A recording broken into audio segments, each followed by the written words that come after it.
had a personal experience coming out of the attic. I felt a whisper in my ear. I heard it, and I actually felt it physically. Right. The air in my feel ear. the breath on your ear? Oh, absolutely. It was like in my ear.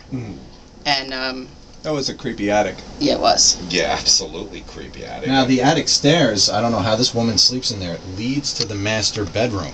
So you're laying in bed, and all you see is stairs up to the attic. And she told me she heard footsteps up there quite often. Yeah.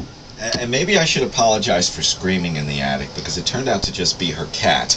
But it was my first investigation. Give me a break. Screamed like a little girl. Now, Mike, what were your thoughts of the master bedroom? It was very heavy, the air. Yeah. You I could felt tell. that We too. all felt it. It was very intense, very heavy. And it was the only room that I really felt a heaviness in. I felt something in the basement. There was an unused side of the basement.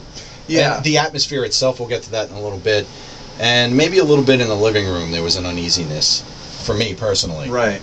I felt in the unused part of the basement where they used to shovel coal or something you guys were talking about. Yeah.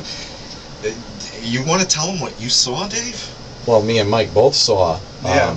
I was standing there, and in the corner of my eye, I told this the other day, there, in the middle of the room is a big pile of junk.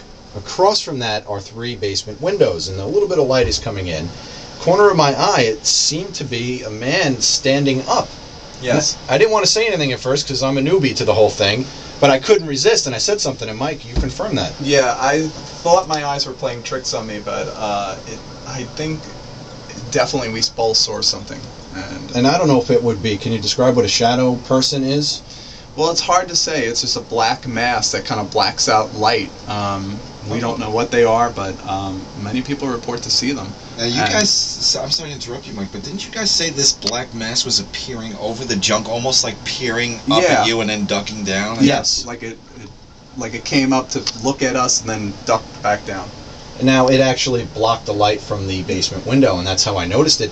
The second time I saw it, it seemed to heave and get a little bit bigger, and then it kind of shrunk down and went back underneath all the junk. And was that your only personal experience, Mike, that you had in the house? In that house? The shadow person? Yeah, pretty much. The heaviness in that bedroom and the shadow figure. Now, Dave, when we were in the attic, Dave was sitting in a chair. We were all sitting like in a triangle at separate points in the attic. And at one point, Dave said he felt this intense cold on him. That's my first time I've experienced a cold spot. And I thought it was a draft, and we looked, and there was no place for a draft to come in. And Glenn felt my arm, and it was like my arm was in a freezer. And then Dave said, "Don't touch me." That's right, touch me, I'll kill you. Erica, can you explain cold spots? Well, theory is a cold spot is like a ghost trying to manifest. It's sucking the energy out of the air, and it actually drops the temperature. There's also been known to be hot spots too, but more commonly cold spots. Now, what bugged me out was because I'm like, Dave, it's our first investigation. He's just a little queasy. When he said, "Feel my arm," it was freaking cold, like he had stuck it in the freezer.